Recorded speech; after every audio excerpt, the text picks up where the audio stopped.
Hey, welcome back to the second hour of LoveBabz, Love Talk. I'm Babz Rawls-Ivy. It is Monday in the Elm. I'm sitting in my big chair with Paris behind me, or at least a screen of Paris behind me. And I'm just running down some of the news. The weather it's got a couple of warm days. A couple of warm days. Let me just say this about all these places that are coming unglued about dropping DEI and scrubbing DEI from their websites. I feel some kind of way about that. And I was just listening to David Banner talk about, that um, if you have to scrub it away, you wasn't serious about it to begin with. And I understand it because I just had this conversation with the Love 146 board. And I know people feel some kind of way, but I just feel like, why don't you before you start to move to undo all this work, why don't you wait and see what lawyers will do? That you have elected officials who are taking up the charge to fight. So why aren't you waiting and leaning in for the fight? Because when I hear all of this scrubbing of stuff, what it says to me is it's just code for erasure, and that black and brown recruitment dollars, inclusiveness does not matter to you anyway, and that you'll find other ways to get around it. You stand on what you believe in and fight. And I know these little organizations like Babz, that's easy for you to say, that's a lot of money we're about to lose and blah, blah, blah. And we don't want to be a target and Trump and da, da, da. I'm going to say this again. The way you deal with a school ground bully is you stand your ground with that bully. That's it. That's how we got the tools. We have all the tools to fight back. And you keep fighting back. You keep swinging.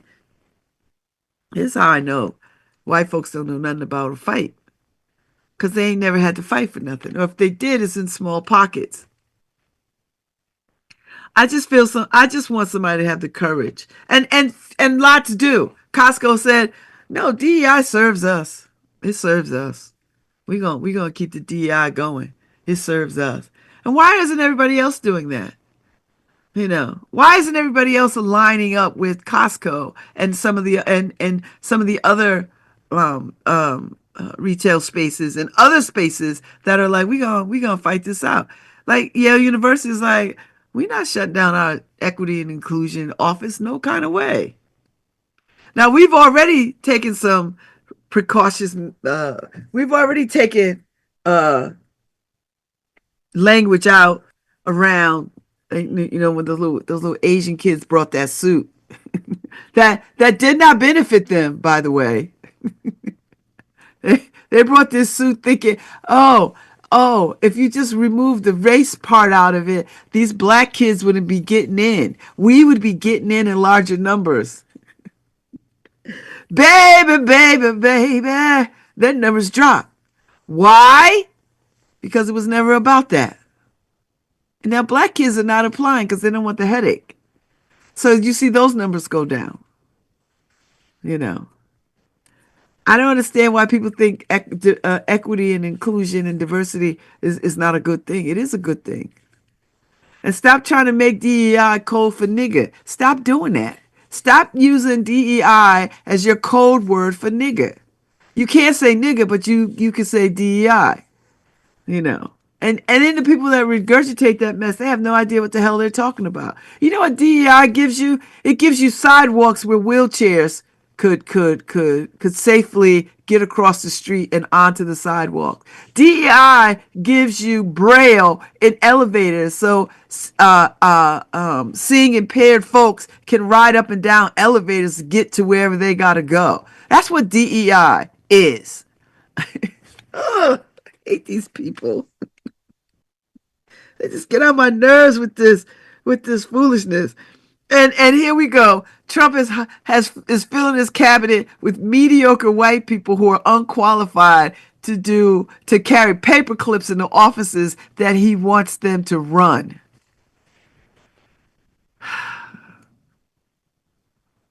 Did you hear me? He's hiring all these mediocre white folks who are not qualified to carry paper clips in the very offices that he wants them to run. Make it make sense. Make it make sense. So, but as long as this is what I hear. When I see this kind of mess, as long as there's some white person in charge, it doesn't matter if they're qualified or not. They're white. And that's all that matters. And white people are like, yeah, yeah, yeah, yeah, yeah. Until white women are getting kicked out of these jobs now, too. What? I'm being let go? I thought it was just for black people and Latino people. No. White women, your asses are out, too. You know why? Because they want you to go home and get on your backs and have some babies. Because white women are not having babies. They're not doing it. So they feel like if we could get their little asses out of work situations, let them go home and get allowances from husbands, they'll kick out some babies.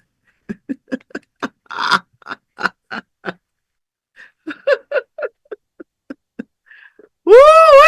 White women are about to get hot, hot, hot, hot, hot. Hot, hot, hot. Because they don't give a damn if black women or Latino women or Asian women have abortions. They don't care about them. They do not care about those women. They care about white women having abortions. They care about white women not having children. They care about white women taking up space in the workforce. They care about that stuff. They don't want you doing it. White women, you better wake up. Your destiny your shared destiny is not with white men, baby. You better talk to the people who are the most educated people on the planet. You better come talk to black women. You done blew your chance a couple of times. You blew your chance with Hillary Clinton, and you blew your chance with Kamala Harris. I don't know what y'all gonna do now. I don't know what y'all gonna do now. Because white men got a plan for y'all. Have y'all seen? I remember I read Handmaid's Tale. I read Handmaid's Tale at Danbury Federal Prison Camp. I sure did. I was like, "Ooh, this is some white woman stuff." And don't get me wrong, there are some patriarchal black men who like that kind of foolishness too. And I don't know what it is about these men who need to have women under their thumb. I don't know what that is. And I don't want to hear nothing about women emasculating men and powerful and all sorts of kind. I don't want to hear nothing about it. I don't want to hear nothing about because no man could come to me talking about you need to be led. I need to be led to a winning lottery ticket. That's about it. That's it. Or you could lead me to a good ass vegan restaurant. That's it. You can't lead my decision making of nothing else. I've been taking care of myself for a very long time. I'm not about to advocate that now. Not for anybody. Not for anybody. So listen, white women, y'all better check these little mediocre white men. They're gonna have your asses hemmed up in long dresses. Y'all gonna be hemmed up. You're gonna be hemmed up in long dresses. Ciao. All right, go ahead with that mess if you want it. I'm gonna leave it alone.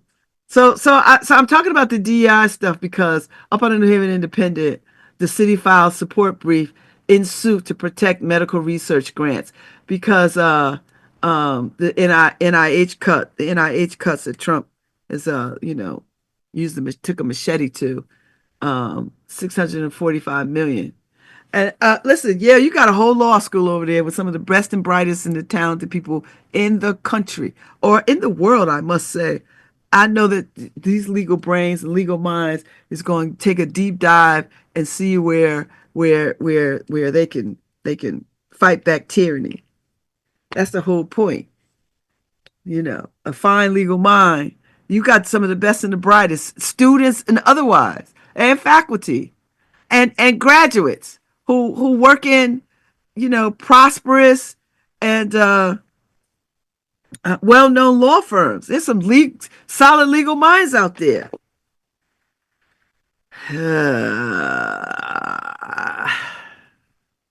When I get into law school, I have a new hashtag that I'm gonna start. The moment that they say I'm in, I'm gonna start my little site. So you can follow along, follow along, follow along. I'm ready. They just let me in, coach. Let me in. Let me in. Let me in. Get me just let me get in the door. I could do the work. I could do the work. I could do the work. And we'll see what happens. I'd like to go to law school. I really would. I could feel it. I'm ready for some deep study. I know. I feel like I'm ready for some deep study. Plus I got new glasses.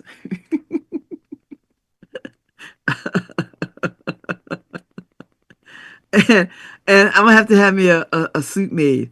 I need me a I need me a fancy ass courtroom suit, but I need it to be like African inspired. I don't need a whole kente cloth suit, but I need like a Prada suit, but done with blackness.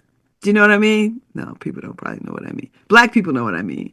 Like I want the fine tailoring of a Prada suit, but maybe not. Maybe what I want is I want somebody to make me a black ass woman suit that's powerful and badass, but know that I'm a black ass woman wearing it.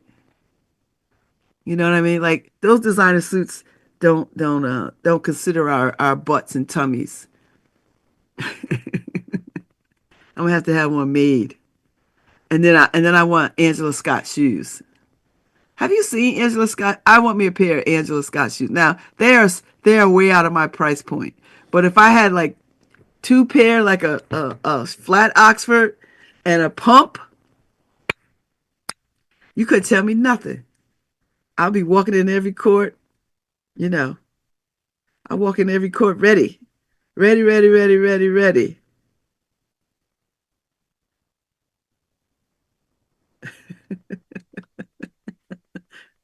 I'll be ready. My friend Roger Van is in Egypt, and I'm loving his pictures in Egypt. Him and his wife Ray are in Egypt, and I'm enjoying their trip. And every day he's posting up stuff. I love it. It's been nice to watch because he's battling prostate cancer, and he's doing a fine job. So I like I like this trip. So anyway, well let me just go back to DEI because I was looking for a description what it includes. Diversity, equity, and inclusion. It's not code for nigger. So stop saying it like it is. DEI includes ramps and sidewalks, right? Those curb cuts so that wheelchairs and people with canes and um, um, uh, uh, vision impaired people can get up on the sidewalk. Subtitles and captions on your phones and TV. Those subtitles so that people can watch television and in another language that's not theirs and read what's going on. That's how my children read so well because I put subtitles on when it was their cartoon time, and they couldn't miss it. Family restrooms. Do you know? Because that was a problem because you only had one. If you was a mother with little kids, you had to take everybody into the women's restroom, even if you had a little boy, because you didn't dare send your son into the men's room by yourself and hope for the benevolence of men in there not to harm him. It's awful, I know. But women couldn't go into men's room with their sons. So you have family bathrooms so that parents can take their children to the bathroom without having to turn them loose by themselves. Like men couldn't take their daughters to the restrooms. They wasn't going to take little girls into the men's room, and men weren't going to go into the women's room. with with with their daughters. So you have family restrooms so that would accommodate changing tables in men's bathrooms. Do you know how many my then husband used to take our children out to the mall all the time, and this when Margaret was a baby, it was a challenge for him to be in the back, and and Lawrence is a germphobe any damn way. So it was later on when they started putting changing tables in men's rooms so that he could change her. Breastfeeding pump stations and accommodations. That's a big, you want women to have babies, but you don't want to accommodate them having babies.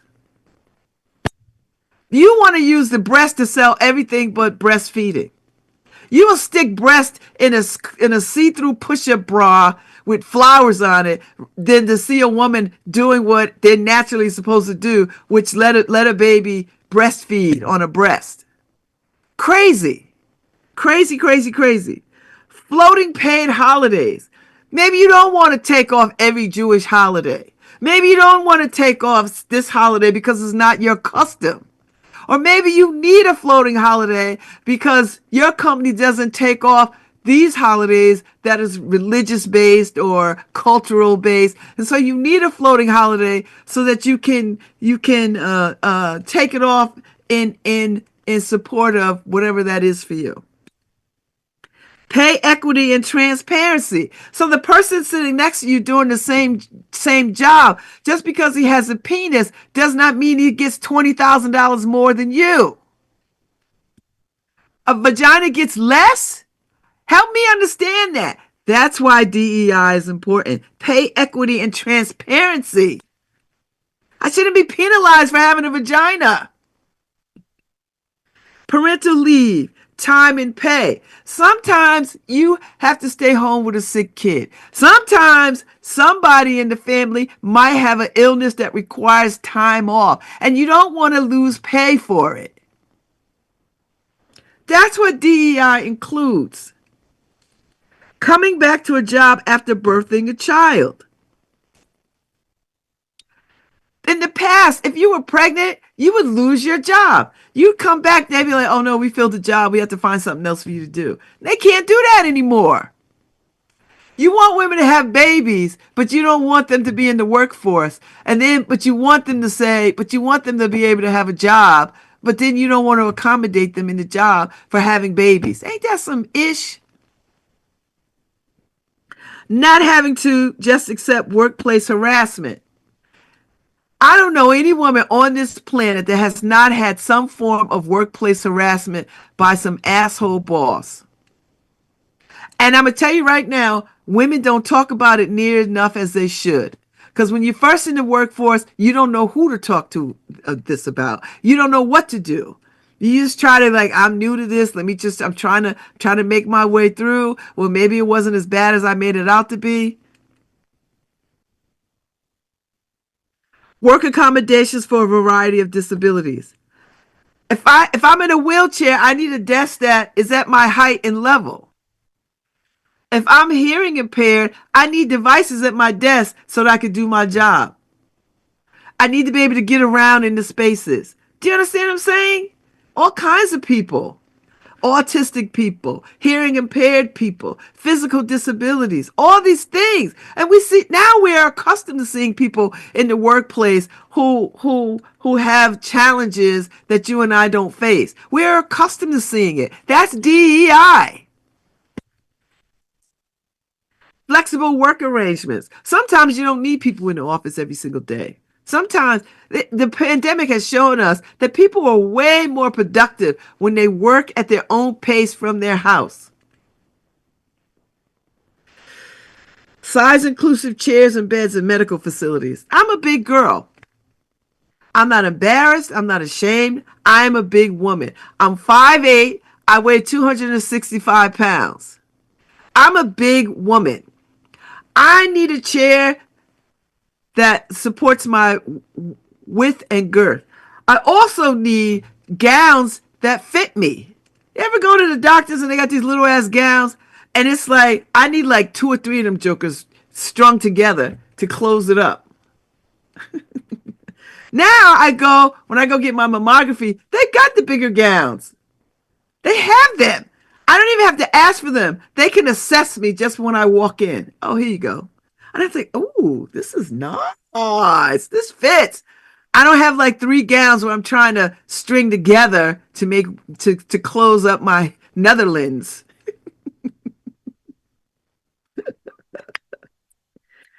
And belt extenders on planes. When I get on an airplane, the first thing I ask when I get through that door, oh, I'm gonna need a belt extender. And they're like, okay, we'll bring it to you. I remember Harry and I did a whole conversation about this, about buying one. I was gonna buy my own. I saw a red one that I wanted. I was gonna buy one so I could just take it with me. But now I don't think you could do that because they'll see it as a weapon. And if they take my hard bought extender, I'm gonna be mad. So they have them on the plane, so I get them on the plane. I'm not embarrassed or any of that mess. I need it. I'm round. As I'm losing weight, someday I won't need it, but I need it now. Now, some airlines are mean because I asked for one time, and the lady was like, "We don't have any," and I was like, "Well, I can't put this. Well, you better have you." She's like, "You have to figure that out." I was like, "Damn, okay." I did. It got around me because my tummy is not cement; it's pliable. So if you suck it in, sit back, squinch back a little bit, and put it to as far as it could go, you could snap it on, and you'll be uncomfortable until the little sign goes off. Then you could unsnap it. Such assholes, these people. But anyway, so that's what DEI is. Just saying. It's a shame that we have to do this. It's a shame we have to do all this explaining. It's a lot of explaining we got to do because people think one thing and refuse to believe. I'm trying to get myself from reacting to the comments when I see comments on stupid stuff. And I used to just jump in because sometimes I have time and I enjoy battling with people, but not so much now. Like yesterday, I uh I saw a comment about something. I was like laughing. I put it in a laugh sign, and somebody responded like, "Why is this funny?" Blah blah blah blah. And I just found a cartoon, a laughing cartoon, and I put that in. I was like, I'm not going to engage in this because this is just. I don't think you can fight back stupid like that. I don't think that works. I think you have to, if you're a high vibration person, you have to stay at the high vibration level. Don't engage these people because there's nothing you can say that's gonna sink in for them. And that's a hard thing because you just think, well, if I'm reasonable with them, they'll see reasonableness. No, no, they won't because they're fueled by hate. They're not fueled by intellect or truth. They're fueled by racism and hatred, you know. And I just you know,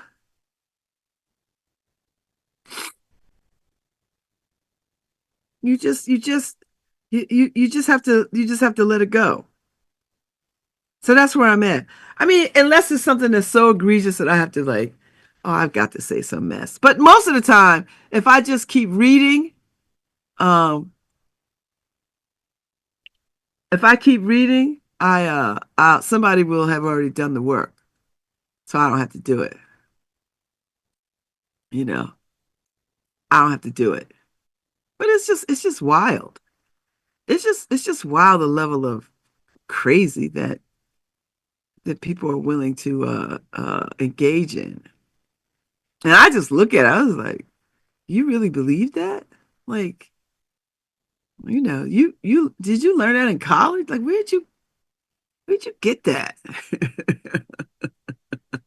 And then they get mad when you say most of them Trump people are not educated people no kind of way. And I don't, you don't have to go to college to be educated. You can just take it upon yourself to sort of read and discern and to like be excited about learning history, social, all the things. But so far, They don't want to do that. So I don't know. It's just wild to me. I don't know. I don't know what to make of it. These are wild times. I was like, all right.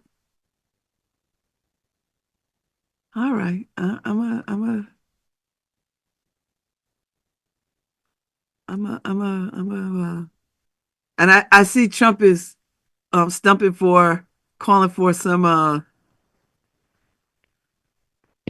black guy to run for governor in Florida. I don't know what DeSantis is gonna do. He might as well go sit down. He might as well just go sit down.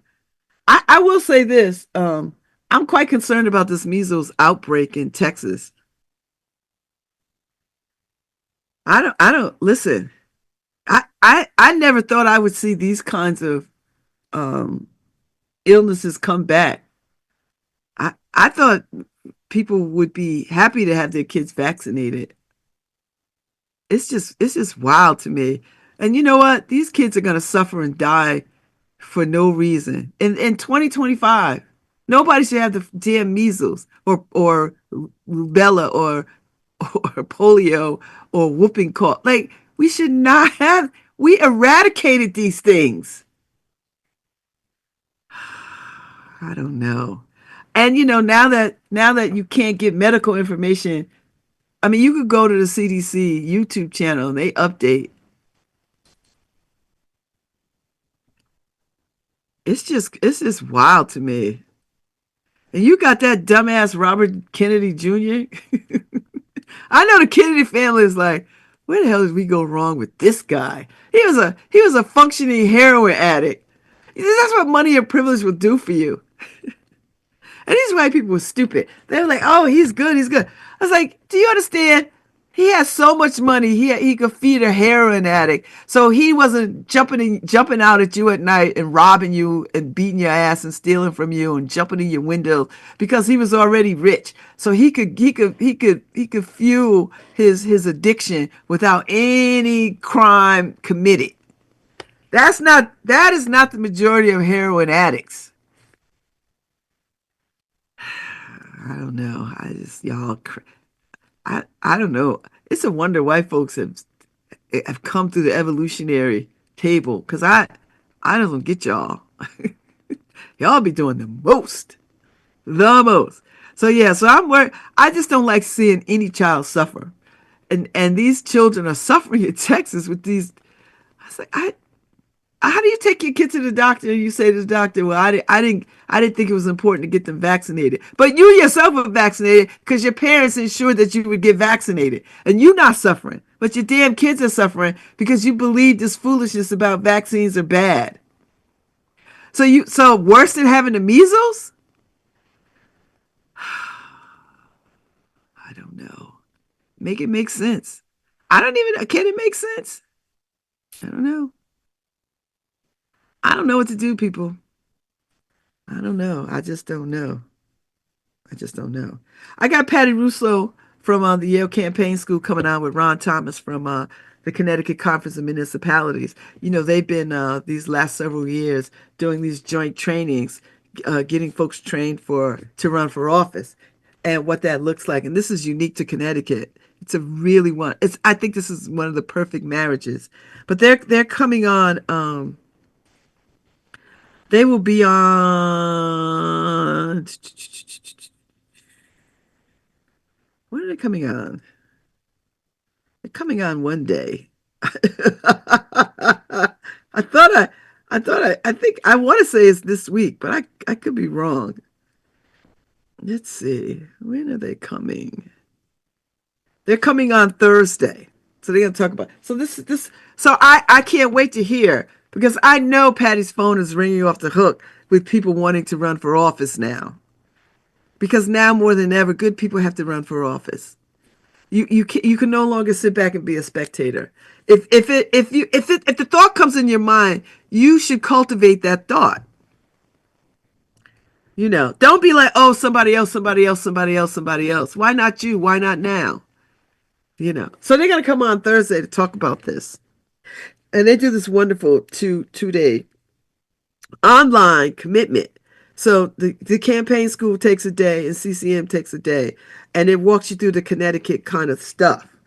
Um, um, some of it is global, some of it is unique to Connecticut because other people sign in from other states. They like to get in on this training.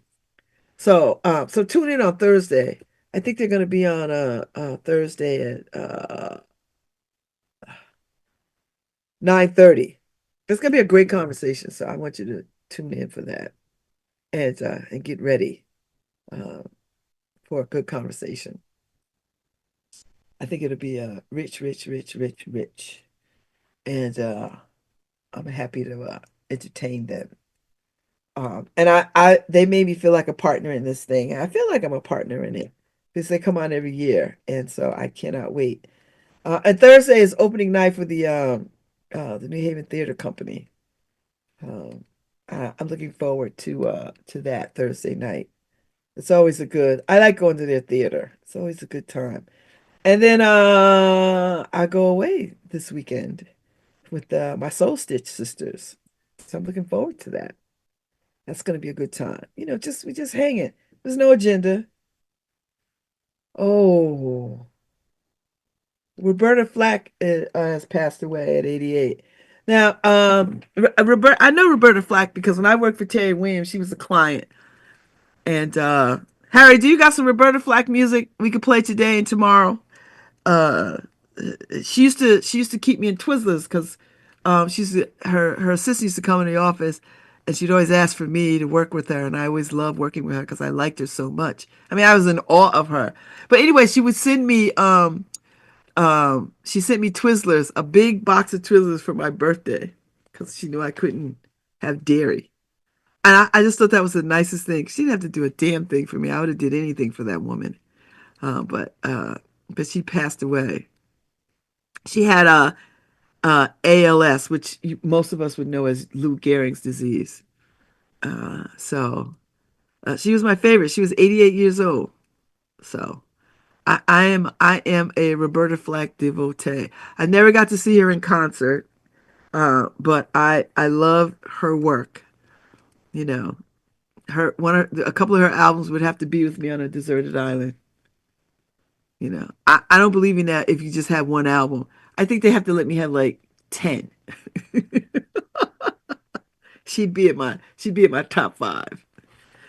All right, so I'm gonna go. Harry, if you got some Roberta Flack music, that would be nice. But if you have some for tomorrow, we'll just play it. We'll open the show with Roberta Flack music tomorrow and the rest of the week, if that's possible. I'm on my way out. Y'all have a good day and take good care.